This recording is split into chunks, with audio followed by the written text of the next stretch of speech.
Bem-vindos à segunda parte de Arte da Guerra, desta vez para pedirmos ao embaixador que nos diga o que é que lhe pareceu que foi, que está a ser a reunião do G20 na Indonésia, onde pela primeira vez Joe Biden se encontrou cara a cara com Xi Jinping e aparentemente houve um conluio entre ambos para, não sendo assintosamente contra, serem razoavelmente contra as posições de Vladimir Putin no que tem a ver com a Ucrânia. Pareceu-lhe que isto é verdade? Eu não diria a coisa assim, mas e há aqui um ponto. Joe Biden já se tinha encontrado várias vezes com Xi Jinping noutra qualidade, quando Joe Biden era vice-presidente e tinha, digamos, falado várias vezes com Xi. Este é o primeiro encontro formal com Xi Jinping, tinham tido aqueles encontros informáticos, digamos, digitais, e este é o primeiro grande encontro. E eu acho que este encontro tem a maior importância. Devo confessar que acho talvez, sob o ponto de vista diplomático, dos momentos mais interessantes dos últimos anos, tendo em atenção, em primeiro lugar, aquilo que é a retórica, a profunda retórica anti-chinesa que existe nos Estados Unidos e que atravessa quer democratas, quer republicanos. A circunstância de Biden ter feito isto depois das eleições americanas, isto é, já com o reforço que a não derrota, no fundo, lhe dá, depois de Xi Jinping fazer isto, após aquilo que foi aquele congresso do Partido Comunista Chinês e o seu reforço, claro, naquela operação, significa que estamos perante dois líderes fortes no momento. E a circunstância dos líderes fortes falarem é muito importante, porque quando algum dos líderes é mais fraco, tende a ser mais vocal e tende a ser mais expressivo para mostrar que tem força, digamos, da palavra e que não tem força por detrás. Depois, porque esta reunião dá-se no momento, e aqui eu encontro apenas ligeiramente aquilo que o António disse, dá-se no momento em que ambos não estão a apreciar excessivamente aquilo que a Rússia está a fazer. Isto para usar um understatement. É evidente que no caso de Biden é, digamos, o principal propulsor da força que está na resistência da Ucrânia face à invasão russa. No caso da China, a China está. À China não conveio esta guerra. Claro. À China, este não era o tempo para distúrbios à escala global numa China que estava a fazer o seu percurso de crescimento sereno no quadro internacional, procurando evitar conflitos e procurando uma agenda, nomeadamente no âmbito da nova rota da China, que pudesse agregar países de várias áreas e de vários setores geopolíticos e, portanto, isto era o tempo que menos lhe convinha. Só que a China, e já aqui explicámos várias vezes, a China não pode deixar a Rússia sozinha. Não podia deixar a Rússia sozinha. E não podia deixar a Rússia sozinha porque isso, num mundo que está partido ao meio, e em que de um lado está os Estados Unidos e os seus amigos, a China pressente que é o polo central, o polo vital do outro lado. E, portanto, não dando um endosso automático à Rússia, não deixa a Rússia completamente sozinha. Até porque nós sabemos que a China tem vantagens nesta, eu diria, subserviência relativa que a Rússia tem face a ela. A China tem vantagens até de natureza económica. A China não respeita as sanções ocidentais, e falo de acordo com as regras internacionais. As sanções ocidentais determinadas pelos Estados Unidos e pela União Europeia não são regras internacionais, digamos, que seja obrigatório levar à prática. As sanções internacionais contra a Rússia são apenas aquelas que existiam no passado e que tinham a ver decididas pelas Nações Unidas. Convém ter isto bem claro, porque nós, quando misturamos aquilo que são sanções unilaterais, decididas pela União Europeia e pelos Estados Unidos, são decisões de natureza política bilateral, e outras são as sanções das Nações Unidas. Essas sim, a China não pode ir contra elas, porque são determinadas pelo Conselho de Segurança em que ela própria está.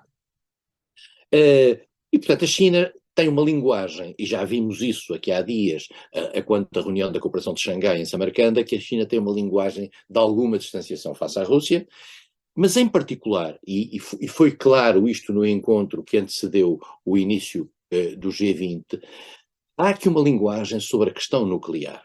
a questão nuclear é uma questão demasiado séria para poder ser utilizada como instrumento de barganha numa guerra. E a China, claramente, desde o início, e disse já nessa reunião, a China não quer que a questão nuclear, convém dizer para quem nos está a ouvir que há 5 potências nucleares, essas 5 potências nucleares reconhecidas são aquelas que estão no Conselho de Segurança. São, Exato. do lado ocidental, os Estados Unidos, a França e o Reino Unido, do outro lado, a China e a Rússia. Depois nós sabemos que há potências nucleares não declaradas, como sejam Israel, ou como sejam, e, portanto, Paquistão. o Paquistão, e tem a Índia, que também é potência nuclear, com apoio americano, aliás. E, portanto, nós temos que perceber que os poderes nucleares não querem aumentar os países nucleares. E por isso mesmo são contra os avanços nucleares, quer da Coreia do Norte, quer do Irão. E, portanto, ambos fizeram uma proclamação no sentido de que as armas nucleares não devem ser usadas. Porquê? Porque a certa altura, como nós já falamos várias vezes, Vladimir Putin não escondeu a possibilidade das armas nucleares poderem vir a ser utilizadas, armas nucleares táticas, isto é, de alcance limitado, mas de qualquer maneira com uma gravidade extrema em termos daquilo que é a radiação com efeitos impensáveis. E por isso mesmo, este foi um recado comum à Rússia. Vamos ver se há outros recados, isto é, vamos ver se nesta conversa, nós nunca saberemos isto nos próximos tempos, se nesta conversa entre Xi Jinping e Biden não terá dado à China, para passar à Rússia, alguns recados. Porque, também convém dizê-lo, e já falaremos disso a seguir, há quem diga que certos setores americanos estariam a tentar, embora não o digam, e pelo contrário, até digam o contrário, isto é como os treinadores de futebol são sempre ótimos até o dia em que são despedidos, e, portanto, há quem diga que os Estados Unidos, setores americanos, querem, digamos, negociações e querem acelerar o fim da guerra na Ucrânia. Mas, portanto, há aqui elementos de natureza bilateral importantes. Esta reunião tem um aspecto de distensão entre as duas principais potências à escala global muito importante. Vamos ver, há uma frase interessantíssima de Biden que revela a confiança que, apesar de tudo, a China lhe transmite. Biden diz que tem a certeza que a China não vai fazer uma ação agressiva face a Taiwan proximamente. A China não dá garantias nunca sobre isso, mas provavelmente Xi Jinping disse a Biden, deu a Biden algumas seguranças em que Biden acredita nessa matéria. Talvez porque o timing da fusão entre Taiwan e a China, que a China quer, que a China de Pequim quer, não seja este. Mas, portanto, há aqui uma geração de confiança. E depois há aqui um ponto importante, António, que nestas questões internacionais é vital, talvez eu esteja, digamos, porque tenho uma formação deste género, esteja mais preocupado com isso, que é manter abertos os canais diplomáticos, que é manter abertos os canais. Nós já sabíamos, já tínhamos visto uma reunião em Roma, aqui há tempos, entre o Conselho de Segurança Nacional de Jack Sullivan e os chineses, já tínhamos visto contactos feitos, complexos feitos por Anthony Blinken, o ministro dos Negócios Estrangeiros, no fundo, dos Estados Unidos com os chineses, mas tínhamos visto também o agravamento de tensões provocadas, por exemplo, pela visita de Nancy Pelosi a Taiwan. Taiwan, exatamente. Taiwan está aqui como o irritante no relacionamento entre os Estados Unidos e a China, e pode ser que esta reunião tenha acabado por criar, digamos, um entendimento mínimo para ganhar tempo e para não acelerar as tensões. Eu acho que para o mundo este encontro é importante, e mais do que isso, gosto muito de olhar para a coreografia física, o modo como as coisas são feitas, o modo como os dois líderes se relacionaram, parece indiciar um tempo interessante neste relacionamento. É bom para o mundo que não se entre num período de guerra fria, de tensão, em que os canais sejam cortados. Agora, é capaz de não ser uma boa notícia para a Rússia e é muito capaz, e a circunstância da Rússia, digamos, ter falhado à reunião do G20 também não deve ser por acaso. Exatamente.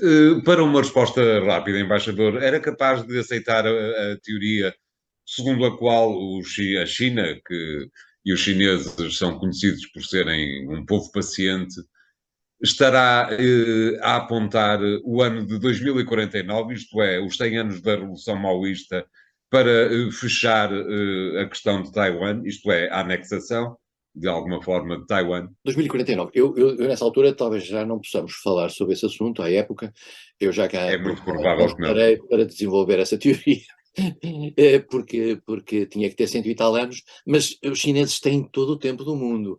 Eh, Exato. E o que os chineses não querem, muito provavelmente, é provocações que, no fundo, os obriguem, por assim dizer, entre aspas, a acelerar este processo. E o que é que tem acontecido? É que um certo apoio excessivo em termos de visibilidade que os Estados Unidos têm dado à China, a Taiwan, pode estar a contribuir para este irritante relativamente a Taiwan. Mas há um ponto importante em que o Ocidente tem razão e a China não tem. É que aquilo que a China tem feito no Mar do Sul da China, à luz de uma interpretação que é puramente chinesa relativamente aos seus direitos ali, quer os direitos de passagem, quer os direitos de construção de ilhas artificiais, etc., vai contra o direito internacional. Claro. E não é de excluir, António, que perante, digamos, avanços chineses nessa área, que a China possa considerar importantes fazer nos próximos tempos, isso não possa ter consequências na tensão com Taiwan, com os Estados Unidos a reagirem. Portanto, Taiwan é algo que vai continuar a ser uma aresta no relacionamento entre os Estados Unidos e a China. Mas provavelmente esta reunião fez ganhar tempo. Certo. Obrigado. Vamos fazer aqui o segundo intervalo do programa de hoje. Voltamos já de seguida com o terceiro tema. Até já.